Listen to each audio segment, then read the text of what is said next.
March 12, 1973. The Riverside Community Playhouse in Millbrook, Pennsylvania sat on the corner of 5th and Chestnut, a converted firehouse that still smelled faintly of coal smoke on humid days. Director Harlan Creighton occupied his usual seat in the third row, center section, where the sightlines were cleanest and the acoustics truest.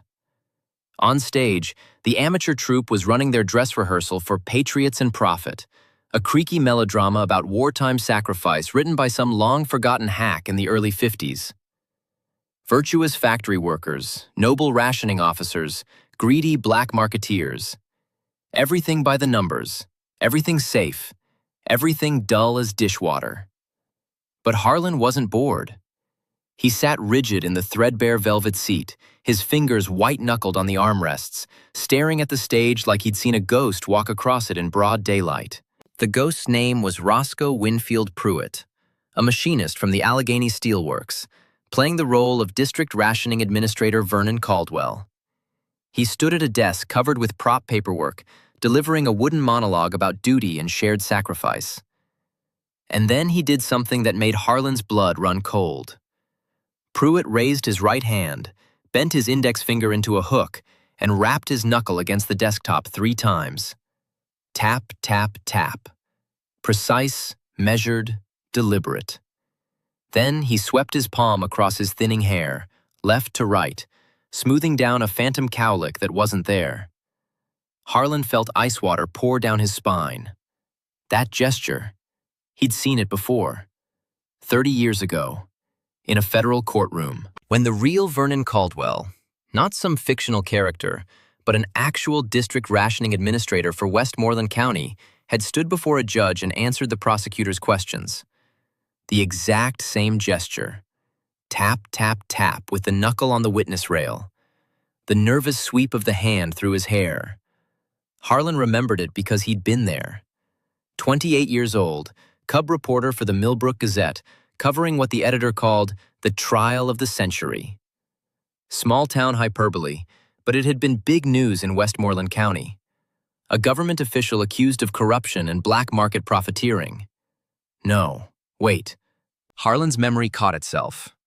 Not Vernon Caldwell on trial. It was the other man. Caldwell had been a witness for the prosecution. The defendant was... The name came back like a slap. Ephraim Lattimore, administrator of the Millbrook Regional Rationing Board, charged with defrauding the United States government, conspiracy to violate the Emergency Price Control Act, and undermining the war effort. Federal charges, federal court, federal prison if convicted. Harlan had sat in that courtroom in February 1943, taking notes while Ephraim Lattimore stood at the defense table. Tall man, gaunt, with deep-set eyes and work-scarred hands. Hair going thin on top, always unconsciously smoothing it back. And that gesture, that specific gesture, tapping his knuckle on the table before he spoke, like he was knocking on a door only he could see. But that man was 30 years gone, and the person on stage now, doing those exact movements, was Roscoe Pruett, born in 1923, who, according to the program notes, had spent the war years working in a munitions plant in Ohio. No connection to Lattimore. No possible way to know those mannerisms. The rehearsal continued. Harlan no longer heard the dialogue. He watched Pruett's hands, his posture, the slight forward lean when he stood, knuckles pressed to the desktop. All of it identical. Not similar. Identical. This wasn't acting. This was reproduction. A perfect copy of a man who'd been sentenced to 15 years in federal prison 3 decades ago. To understand what Harlan was seeing, you have to go back. Back to that February morning in 1943 when young Harlan Creighton first laid eyes on Ephraim Lattimore. February 9th, 1943. Federal Courthouse, Pittsburgh, Pennsylvania. The courtroom was packed wall to wall. Mill workers from Millbrook, newspaper reporters, government officials, wives in their best church clothes.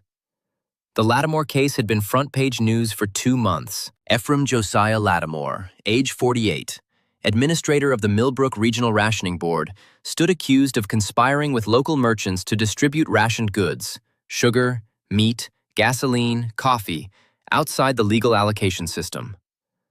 The prosecution alleged he'd created false documentation, issued illegal ration stamps, and profited from black market sales. In wartime, these charges carried serious weight. The government wanted blood. Harlan was 28, fresh from journalism school, burning with ambition. The Gazette had sent him to cover the trial, and he sat in the press section with his notebook, recording every word of the prosecutor's opening statement. Lattimore stood at the defense table beside his court-appointed attorney, a nervous young man from Philadelphia who kept dropping his papers. Ephraim was tall, well over 6 feet, with shoulders stooped from years of hunching over paperwork. His hair was thin and gray, combed straight back. His face looked like it had been carved from Pennsylvania sandstone, all hard planes and weathered edges. But his eyes were calm, almost serene, like he'd already made peace with whatever was coming. The prosecutor laid it out methodically. In the winter of 1942, with rationing fully implemented and the whole country tightening belts for the war effort, Ephraim Lattimore had systematically violated his oath of office. He'd issued thousands of illegal ration points to families who didn't qualify. He'd falsified reports to the Office of Price Administration. He'd conspired with merchants to distribute controlled goods. When OPA inspectors started asking questions, he'd destroyed records and intimidated witnesses. The evidence was damning. Ledgers with altered entries, testimony from merchants who'd cooperated with investigators, ration books with sequential numbers that shouldn't exist. The prosecutor painted Lattimore as a profiteer who'd used the war as cover for personal enrichment. Then came the witnesses. Vernon Caldwell, district rationing administrator and Lattimore's direct superior, testified first. He spoke in clipped, official tones about irregularities in Millbrook's reports, about his growing suspicions, about how he'd finally reported Lattimore to federal authorities. Harlan watched Caldwell on the stand, smooth, confident, professional, the kind of man who wore his government position like a uniform. He condemned Lattimore with bureaucratic precision, citing regulations and procedures, painting himself as a vigilant defender of the rationing system's integrity. Next came Durwood Kressler, owner of Kressler's Grocery on Main Street. He testified that Lattimore had approached him multiple times, offering extra ration points in exchange for cash payments. Durwood had kept records, he said. Dates, amounts, witnesses. The prosecutor entered them into evidence. Then, Harlow Bascom, president of the Millbrook Merchants Association. He testified that Lattimore had run what amounted to a protection racket. Merchants who cooperated got favorable treatment. Those who didn't faced extra scrutiny and surprise inspections. The prosecution built its case brick by brick. By the third day of testimony, conviction seemed inevitable. On the fourth day, the judge asked if the defendant wished to testify.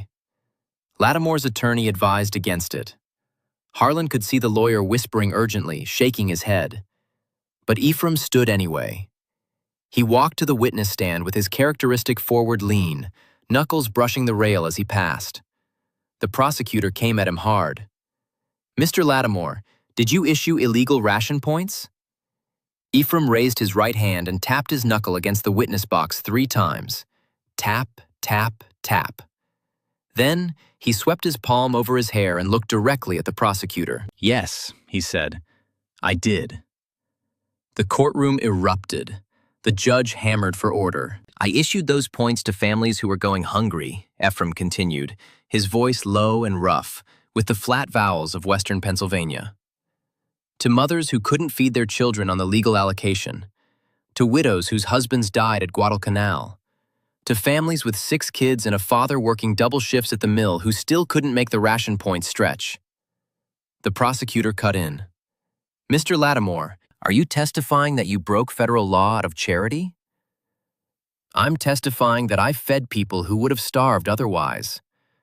The regulations don't account for real life. They're written by men in Washington who've never missed a meal. I gave extra points to 73 families. Not one of them could have survived the winter on their legal allocation." "And you profited from this arrangement?" Ephraim's jaw tightened. Quote 10. Quote 11. Quote 12. The prosecutor went for the throat. Quote underscore 13. Ephraim was quiet for a long moment. Then he did that gesture again. Tap, tap, tap. Smooth the hair. When he spoke, his voice was bitter. Underscore underscore. Quote underscore 14 underscore underscore underscore. The courtroom was dead silent. Harlan was scribbling frantically in his notebook, but he couldn't shake the look on Ephraim's face. Not defiant, not apologetic, just resigned.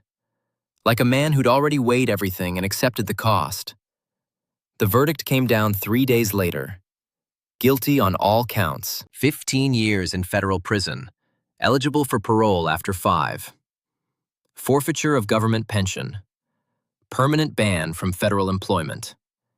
Ephraim Lattimore heard the sentence standing, hands folded in front of him. He didn't flinch, didn't protest, just nodded once, like he was confirming a delivery order. Harlan wrote his article for the Gazette that night. Standard stuff. Federal officials sentenced for wartime corruption. But he couldn't get Ephraim's testimony out of his head. I chose those 73 families over the regulations. The next week, a small follow-up article ran on page 6. Sentence carried out. Lattimore transferred to federal prison. Harlan had written that one too. March 1973. Harlan sat in his cramped office at the Riverside Playhouse, surrounded by scripts, costume sketches, and prop lists. Rain streaked the windows, turning the streetlights into blurred halos. He'd poured himself coffee from a thermos an hour ago, but it sat untouched, going cold.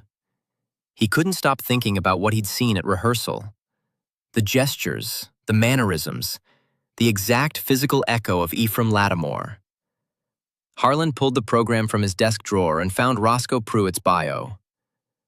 Roscoe Winfield Pruett, born 1923, machinist at Allegheny Steelworks, active in community theater since 1970. Married, 3 children. Math.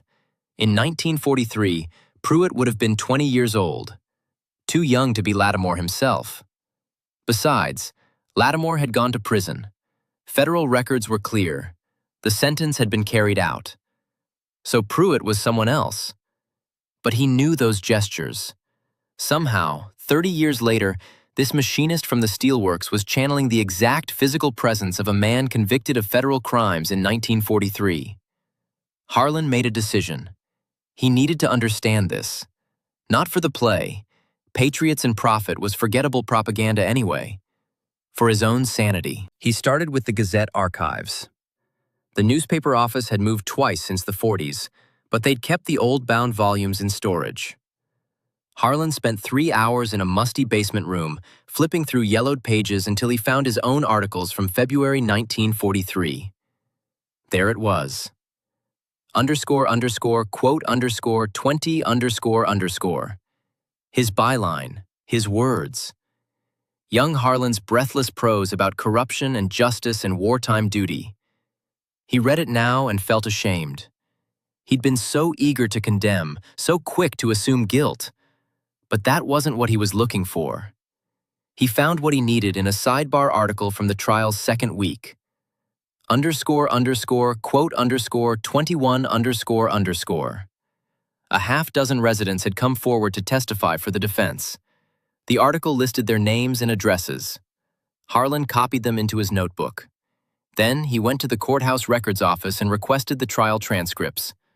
The clerk, a bored woman in cat-eye glasses, told him they'd been transferred to federal archives in Philadelphia. He'd have to file a formal request. No time for that. Harlan tried a different angle.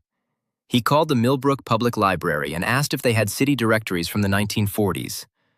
The librarian said yes, on microfilm. He drove there that afternoon. 3 hours of squinting at a microfilm reader gave him what he needed. The 1943 Millbrook City Directory listed every resident, occupation, and address. He found Ephraim J. Lattimore. Underscore underscore quote underscore 22 underscore underscore. And there, 3 entries down. Underscore, underscore, quote, underscore, 23, underscore, underscore. Wait, that didn't make sense. The entry said widow, but Lattimore hadn't been dead in 1943. He'd been sent to prison. Harlan checked the date on the directory. Published 1948, 5 years after the trial. He pulled the 1944 directory. Lattimore, Ephraim J., federal prisoner, former residence, 247 Sycamore Street. Then 1945, same listing. 1946, same. 1947. Lattimore, Ephraim J., deceased 1946. Survived by widow Constance M. and son Roscoe E. Harlan's hands went cold. Son Roscoe E. He pulled out the Playhouse program and looked again at the actor's bio. Roscoe Winfield Pruett. Different last name. But Pruett. Pruett. Harlan checked the 1948 directory. Lattimore, Constance M., remarried Pruett. Residence, 418 Elm Street. There it was. Constance Lattimore had remarried.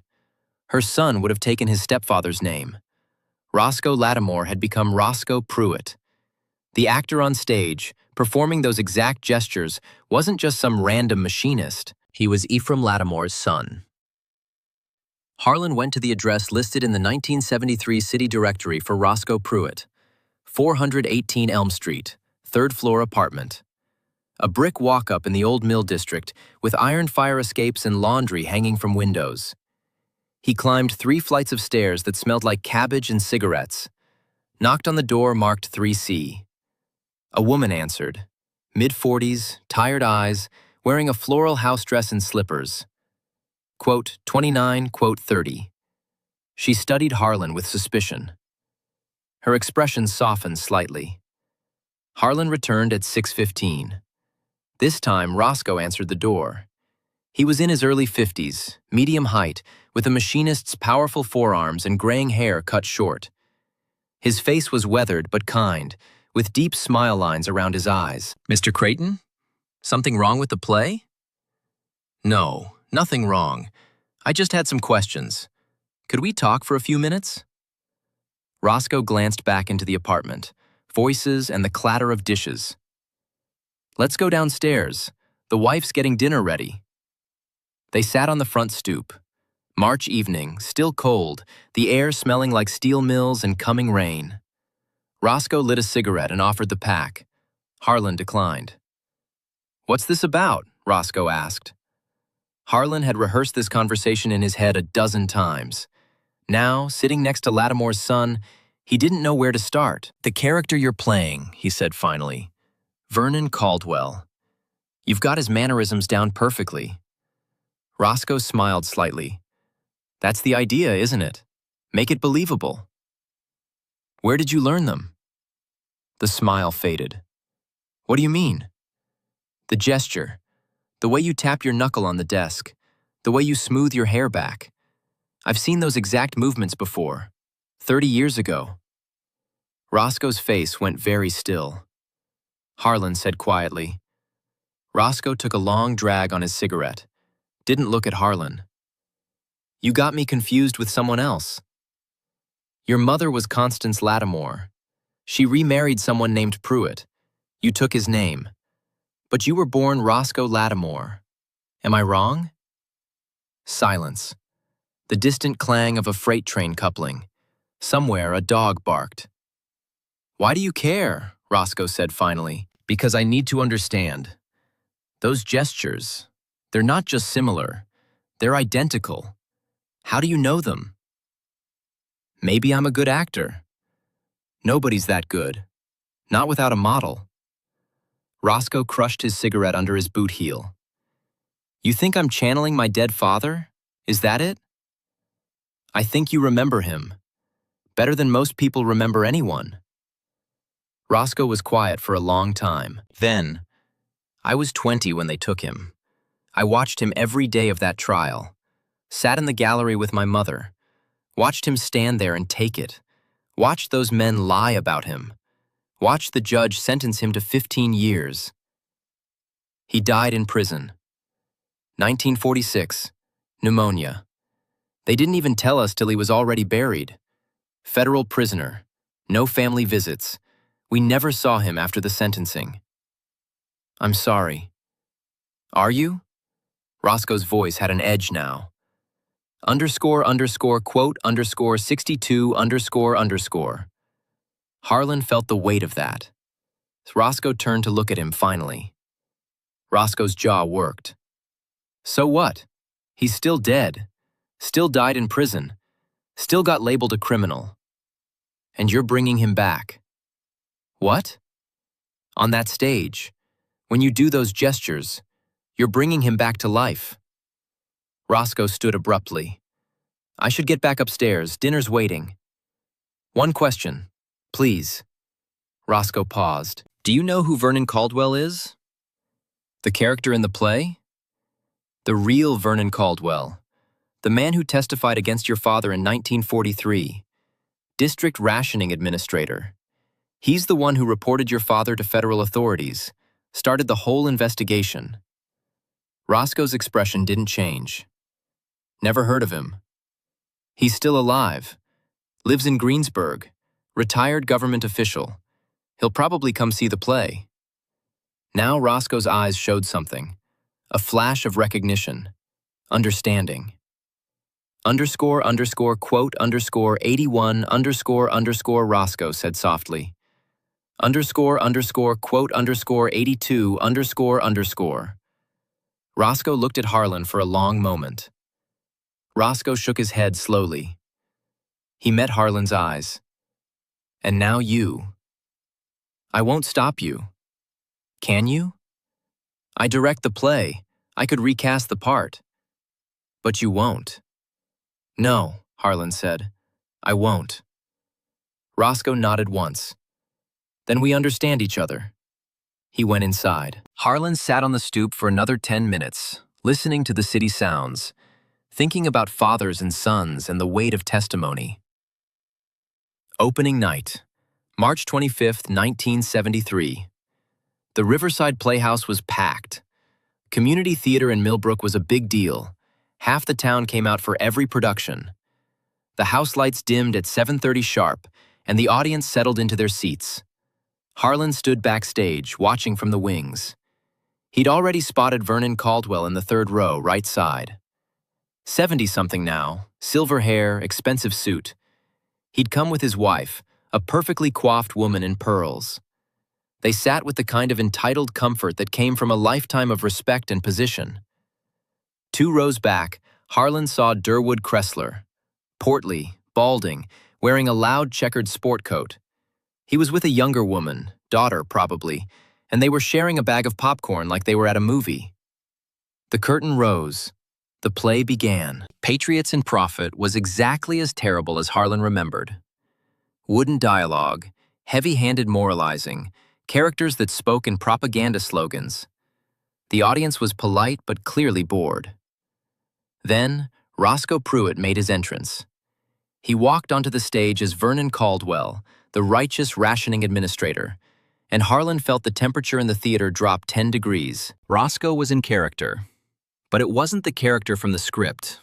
It was someone else. Someone older, deeper, carrying weight the playwright never intended. His first line, quote, but the way he delivered it, that pause before quote, that slight emphasis on quote, it was accusation wrapped in bureaucratic language. The real Caldwell had testified exactly that way in 1943. Harlan glanced at the third row. Vernon Caldwell was leaning forward slightly, frowning. The scene continued.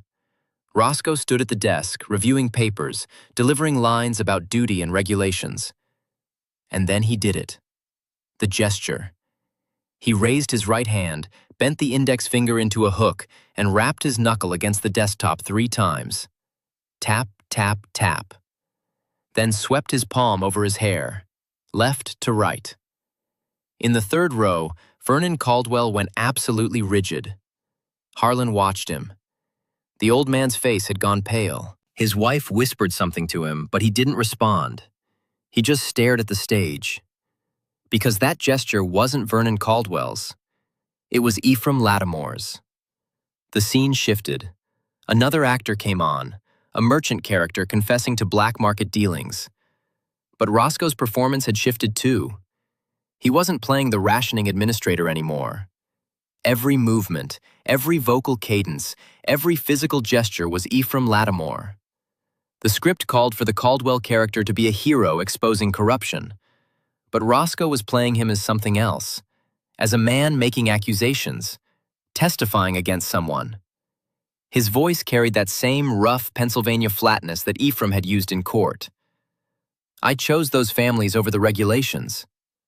Wait, that line wasn't in the script. Harlan checked his copy. No.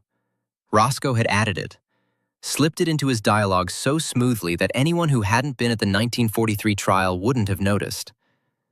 But Vernon Caldwell noticed. Harlan could see it in the way the old man gripped the armrests of his seat. Durwood Kressler was leaning forward too, his face confused. He knew something was wrong, even if he couldn't place what. The play ground on.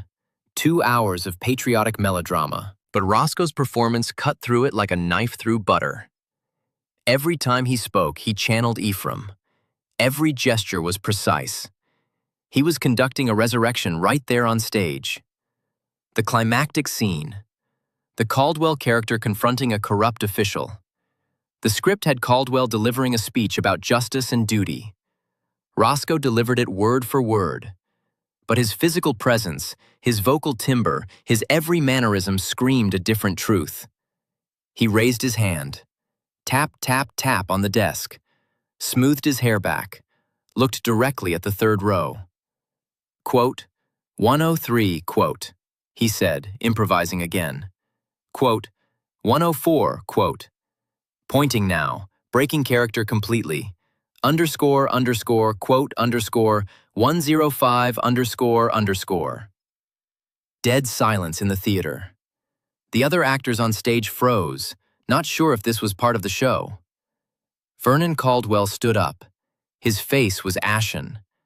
Underscore, underscore, quote, underscore, 106, underscore, underscore. Roscoe continued, voice rising. Underscore, underscore, quote, underscore, 107, underscore, underscore. Durwood Kressler was standing now too, face flushed with anger or shame. Roscoe said quietly, the theater was frozen. Nobody moved. Nobody breathed. Then Roscoe did the gesture one last time. Tap, tap, tap. Smooth the hair. Underscore, underscore, quote, underscore, 110, underscore, underscore. He walked off stage. Vernon Caldwell and Durwood Kressler stood in the third row, both pale, both shaking. Caldwell's wife was pulling at his arm, whispering urgently. Kressler's daughter looked terrified. The curtain came down. The other actors stumbled through their final scenes in a daze.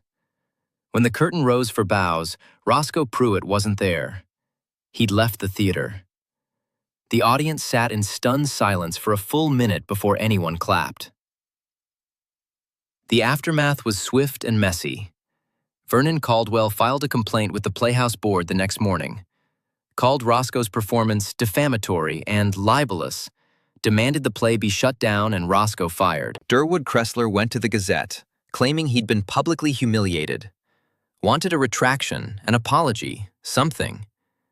The Playhouse Board called an emergency meeting. They wanted Harlan to explain what happened. Harlan sat in the cramped office with 5 board members, local businessmen and church ladies who funded the theater as a community service. They demanded answers. Quote, 113, asked Margaret Hutchins, the board president. Quote, 114, Harlan said. That stopped them cold, Margaret said. Harlan explained. About Ephraim Lattimore, about the 1943 trial, about Vernon Caldwell's testimony, about Roscoe growing up knowing his father died in prison for feeding hungry people. And you knew this? Margaret asked. I figured it out during rehearsals. And you didn't think to warn us? Warn you about what? A son honoring his father's memory? This is a community theater, not a political tribunal. Ephraim Lattimore was innocent, Harlan said. He told the truth in 1943 and nobody listened. His son told the truth in 1973. If Caldwell and Kressler are upset, maybe they should ask themselves why. The board went silent. Finally, Margaret spoke. The play is canceled, effective immediately. No more performances. Harlan nodded. He'd expected that. __quote _126 __. He'd expected that too. He cleared out his office that afternoon, packed up scripts and costumes and 30 years of community theater memories. Roscoe Pruett never came back to the Playhouse. Harlan called him once, but Roscoe's wife said he didn't want to talk. The Gazette ran a small article. Community play canceled after controversial performance. No details, no explanation, just a vague mention of creative differences. Vernon Caldwell died 6 months later. Heart attack. The obituary in the Gazette called him a dedicated public servant who helped administer vital rationing programs during World War II. No mention of the trial. No mention of Ephraim Lattimore. Durwood Kressler sold his hardware store and moved to Florida within a year. Nobody knew why. Nobody asked. Harlan was fired from the Playhouse in May 1973. The board said they needed new leadership and fresh vision. He knew it was punishment for not stopping Roscoe. He didn't fight it. He got a job teaching theater at the high school. Smaller salary, less prestige, but honest work. He spent the next 15 years teaching teenagers about Shakespeare and Ibsen and the power of performance. He never saw Roscoe Pruett again.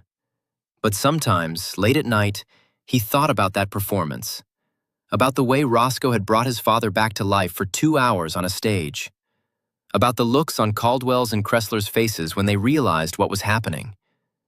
It wasn't revenge. Roscoe had been right about that. It was testimony, bearing witness, forcing the truth into a room where everyone wanted to forget. Years passed. The Soviet Union collapsed. The Berlin Wall came down. The world changed. In 1989, a young reporter from the Pittsburgh Post-Gazette tracked down Harlan. She was doing a retrospective on World War II rationing enforcement, interviewing people who'd lived through that era.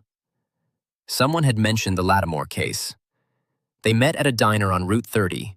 The reporter, whose name was Claire Donovan, was in her late 20s, eager and sharp-eyed. She had a tape recorder and a notebook full of questions. __quote _131 __, she said. Harlan told her everything. About the trial, about the witnesses, about Ephraim's testimony, about the verdict and the prison sentence and the death from pneumonia in 1946. And nobody questioned it? Claire asked. Nobody investigated whether the charges were legitimate? It was wartime. The government wanted examples. Lattimore was convenient. But you think he was innocent? I know he was innocent. He admitted to issuing extra ration points, but he never profited. He gave food to families who were starving. The prosecution's case for personal enrichment was fabricated. Claire's pen flew across her notebook. Quote 137, quote 138, quote 139, quote 140. Claire nodded, understanding. Quote 141, quote 142, quote 143, quote 144, quote 145, quote 146. Claire found Roscoe's address in the phone book, called him that evening. He agreed to meet. 3 days later, she called Harlan. I interviewed Roscoe Pruett. He told me about the play, about the performance in 1973. That's an incredible story. It was. He said you helped him, didn't stop him when you could have. I did what I thought was right. He wants to see you. Said if you're willing, he'd like to talk. Harlan met Roscoe at the same diner where he'd talked to Claire. Roscoe was in his mid-60s now, retired from the steelworks, walking with a slight limp from 3 decades of standing on factory floors. They shook hands, sat in a booth by the window, ordered coffee. Roscoe said, "They talked about small things for a while. Grandchildren, health problems, the changes in Millbrook." Then Roscoe said, Roscoe thought about it. Roscoe smiled grimly. They sat in silence for a while. Then Roscoe said, "I have to nodded." Claire Donovan's article ran in the Post-Gazette 2 weeks later, front page of the Sunday edition. The rationing administrator who saved 73 families, the Ephraim Lattimore story. It was thorough, detailed, devastating. Claire had tracked down federal records, interviewed surviving witnesses, dug through archives. She'd proven that the charges against Ephraim were fabricated. The merchants who testified against him had been under investigation themselves and had cut deals with prosecutors. Vernon Caldwell had falsified reports to cover up his own failures as district administrator. Ephraim Lattimore had done exactly what he said, given food to starving families, taken no payment, violated regulations to save lives. The article included a sidebar about Roscoe's 1973 performance. Son's theater performance resurrected father's voice. Claire wrote about the gestures, the testimony, the moment when 2 of the original witnesses sat in the audience and heard the truth. The article was picked up by other papers. AP Wire Services. National coverage. Within a week, Ephraim Lattimore's name was being mentioned in conversations about wartime injustice, selective prosecution, and the cost of bureaucratic conformity. Letters poured into the Post-Gazette, many from children and grandchildren of the families Ephraim had helped. They remembered the extra rations, remembered being able to eat that winter, remembered their parents speaking quietly about, quote, 180, quote, with gratitude and sorrow. One letter came from a woman in Ohio. Her father had been in federal prison with Ephraim. They'd shared a cell for 8 months before Ephraim died. She wrote, "My father said Ephraim never complained, never asked for sympathy, just said he'd do it again if he had the chance. My father said Ephraim was the most decent man he ever met." Harlan read these letters in his kitchen, drinking morning coffee, feeling something he hadn't felt in years. Not vindication exactly, more like completion. The circle had closed. In 1993, the U.S. Department of Justice launched a review of wartime rationing prosecutions, part of a larger project examining selective enforcement and civil liberties violations during national emergencies. Ephraim Lattimore's case was one of 37 reviewed. The DOJ found that the charges against him had been based on falsified evidence, coerced testimony, and procedural violations. In 1995, 52 years after his conviction, Ephraim Josiah Lattimore was formally exonerated. His criminal record was expunged. The government issued an official apology to his family. Roscoe Pruett was 72 years old when he received the letter. He called Harlan immediately. "They exonerated him," he said, voice shaking. "Official pardon, everything." "I heard. Saw it in the paper. Took 52 years, but they finally admitted the truth. Your father would be proud. He was right all along, and everyone knew it. They just didn't care. People care now, because of you, because you made them listen." There was a long pause. Then Roscoe said, "Thank you for not stopping me, for understanding. I should be thanking you. You taught me something that night, about courage, about testimony, about what theater can do when it tells the truth." Harlan Thaddeus Creighton died in 2004, heart failure, peacefully, at home. His obituary in the Gazette mentioned his 40 years in community theater, his work as a teacher, his contributions to local arts. Roscoe Winfield Pruett died in 2009, complications from diabetes. His obituary was longer. It mentioned his work at the steel mills, his family, his community service, and it mentioned his father.